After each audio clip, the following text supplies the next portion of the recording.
welcome and sana makabalik ka ng House of Transformation. Ayan, nakita niyo po ang testimony, napakasaya at napakaganda po ng ating event. Every month po yan, so once a month lang yan.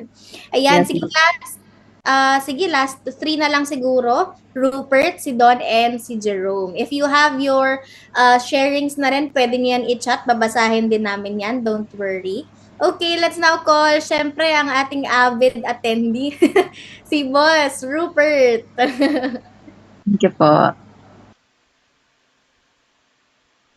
Ayan, ask to unmute lang natin. Sir Rupert, hello. Kamusta na, boss? Ay, hello, good evening po. Audio clear po ba? Okay.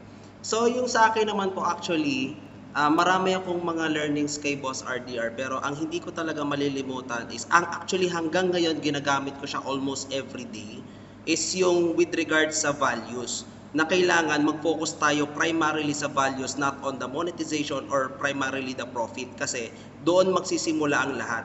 Natutunan ko to na nagkaroon ng session with Boss RTD, specifically yung with regard doon sa mga online matters, na hanggang ngayon actually nagagamit ko siya as a professor. Natuturo ko siya sa mga student ko, nasi-share ko siya kasi lalo kong na-realize sa sarili ko na tama talaga na mag-start muna tayo in for everything, mag-start muna tayo sa values. Huwag tayo muna magfo-focus sa profit kasi based din doon sa nababasa ko mga books, no, na sa mga ginagamit ko po ng mga books is kapag wala kasing values yung mga ginagawa natin, whether in business or in personal matters, kapag walang values hindi nagtatagal.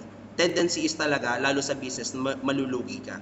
So hanggang ngayon, in business part and in my personal part, talagang gamit na gamit ko yung natutunan ko kay Boss RDR na we should focus on the values and the purpose. Kasi pag nalaman na natin yon, mas magiging matibay na yung foundation natin para ma-establish natin yung business natin as well as our personal stand. So, yun po. Ayan, thank you for your motivational talk, Sir Rupert. Ayan, maraming salamat, Sir Rupert. Ayan, syempre, laging ma-attend yan si Boss at ang dami na niyang natutunan talaga kay Boss Raymond. Pero thank you for reminding us of that.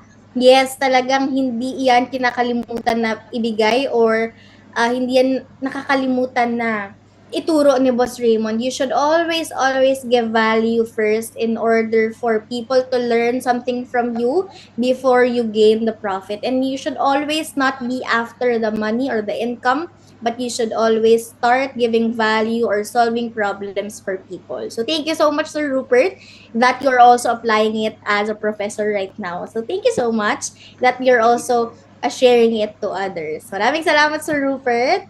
Ayan, thank you so much. Grabe, na iba-iba ang ating mga learnings talaga. So dahil napakadami ng natuturo sa atin ni RDR, ayan, hindi tayo nauubusan talaga. So, let's now call on Sir Don Gayola Jr. Ayan, full name